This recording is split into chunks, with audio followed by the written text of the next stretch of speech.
I'm Brian Elliott. Welcome to another edition of Behind the Brand. Today I'm here at CES in the Panasonic Creator Studio with MotoAmerica rider Joshua Day. Joshua, thanks for coming by. Oh yeah, thanks for having me out here. Hey, so what are you seeing at CES this year? What's exciting to you? I mean, I really haven't had the chance to really run around much and kind of check it all out. I've been kind of running around just the Panasonic thing, trying to do as much work as we can there for them and just try and help them promote the new A1 action camera. Yeah, so tell me why you like the camera, and you maybe used other cameras in the past. Like, how are you using it? Is it just for fun? Are you using it to study how you ride and get better, or talk about that? I mean, now that you say it like that, I guess we kind of could use it to really study on the riding and stuff, but as of right now, we've just been trying to get some really good shots on it with it being on the bike, so the crew and everybody can kind of see how the bike is from my perspective, and they're able to hear the bike when I'm out there. I mean, we have telemetry and all that on the bike, so they're able to kind of tell what's going on with it, but at least they're able to see it now on video, so we can go back to the hotel room and we kind of look over it all, and it's pretty cool because I mean, you'll see the camera and it's really small and light, and you'll think, oh, maybe it's not going to be the best kind of image, but I mean, it's the best image that I've seen out of an action camera so far.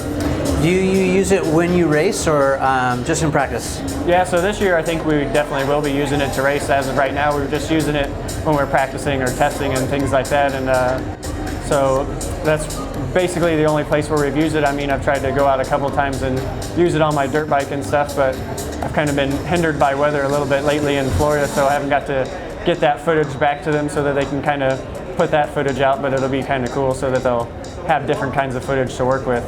So as a racer, as a up-and-coming personality, whatever, you probably have this growing audience. How important is content and being able to share that with your audience easily? Talk about how, we're in this garage, we're in this studio atmosphere, we're shooting on 4K, and 4K is kind of a big thing, right? It's better quality, higher resolution, but talk to us about, audience development, or how you're keeping in touch or engaging with your fan base. Yeah, for sure. I mean, that's kind of the biggest thing now, and I think that's where I've kind of lacked over the years. I never really jumped onto it just because I'm the kind of person that's kind of, I guess you would say, would hide more. I wasn't as open to kind of being out there, but that's really what all the sponsors and different companies are really looking at. They want to see how big your brand is for yourself, so that's my main part that I'm trying to work on the most now for me and for the team itself.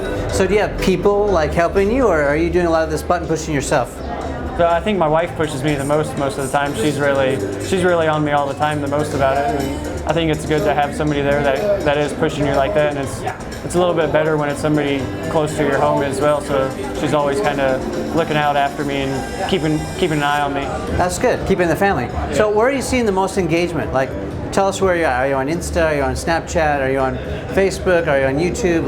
Where are you seeing success? Yeah, so I'm on Facebook, Instagram, and Twitter, and I think Twitter's probably my smallest one just because I never go on there. I think most of the time I'll always post stuff on Instagram and then kind of link it to everything else, and Facebook is a pretty big one. I think I'm up to 11,000 likes or something on there now, so it's a pretty decent audience, and over the past race year I had over 125,000 views on the page, so that was a pretty decent amount. I didn't know it was that until I added it all up the other day and kind of went and looked at the statistics on the page, so that was kind of cool to see. What do you think your fans want to see? I think most of the time they just want to see what you're doing away from racing, and that's most of the time we're always hide. I guess it's just because, like we had talked before, I never really like to, I haven't been open like that, but that's something that I really need to improve on for myself and for what all the sponsors and everybody wants to see. Yeah, well, you're not doing this for them, right? I mean, you're not racing for them either, right? Yeah, it's basically for yourself, and you just want to be the best and beat everyone else out there. What are you doing with all this video content? Where are you planning on putting it? You record yourself riding the bike, and where does that end up? Yeah, so as of right now, the team's kind of just been taking it all, and I think they've been giving it to the Yamaha guys, and they've been making some short films and stuff out of it and putting it on some of their social media sites as well. So that's basically the only place it's really been used as of right now, but I think there's definitely something in line for it to grow and get farther out there, and maybe even Panasonic will put some of the videos out there and stuff just to try and grow it everywhere and help the the audience of the action camera.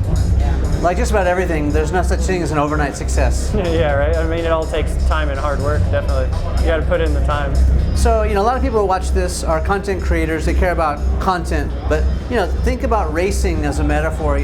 Maybe give some advice to these entrepreneurs who are trying new things, whether that's in technology or video or racing. What advice would you give them about sticking with it or being successful?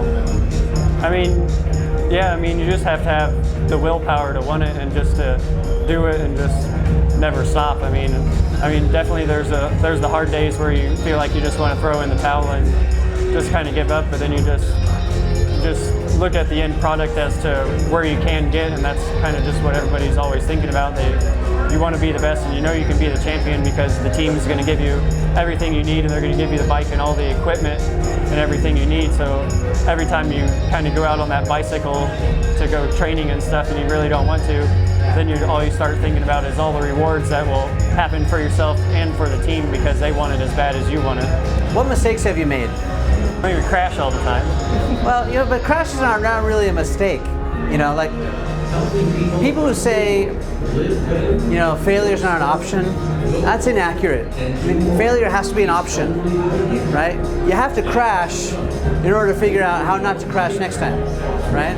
But in managing your brand and managing your career, what are some of these mistakes that you've made maybe along the way? Probably just like we've talked about, just my social media side of kind of growing that so it can really get bigger I guess you would say, be more appealing to other sponsors and stuff that would want to be personal sponsors for me myself to kind of help out financially. Yeah. Well, why do you think sponsors want to see that? I mean, because that's what everybody's into now is all the social networking stuff. It's all so big now, and they just know that that's an easy in for them to kind of get their product out there without having commercials on TV and stuff like that, because I'm sure more people now are on Facebook and Instagram and Twitter than what are going to watch the commercials when they go on TV, because nowadays all the commercials come on TV and then you just go straight to your phone and start messing on your phone during that time. I think it's also about authenticity. People want to see real stuff. Yeah. That's maybe why they're so interested in what you're doing off the track than on the track, They only see us in leathers and a helmet most of the time, so they never get to see what we're doing outside of it, like whenever we're spending time with family and different things like that, or going fishing and stuff. Yeah, and I'm sure there's a lot of, if I'm an up-and-coming amateur racer, I want to know, am I doing it right? Am I doing what Joshua's doing? Am I eating the same food? Am I going to shop in the same place? You know what I mean? So they're looking at you as a role model.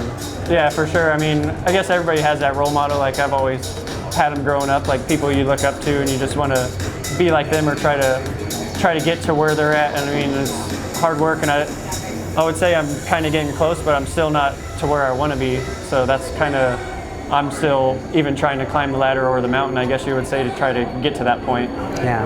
Well, we're all a work in progress, right? Where everybody's always learning every day. I mean, you never stop learning. All right, we've been spending a little time with MotoAmerica Racer Joshua Day. Thanks for stopping by. Yeah, thanks for having me on here with you.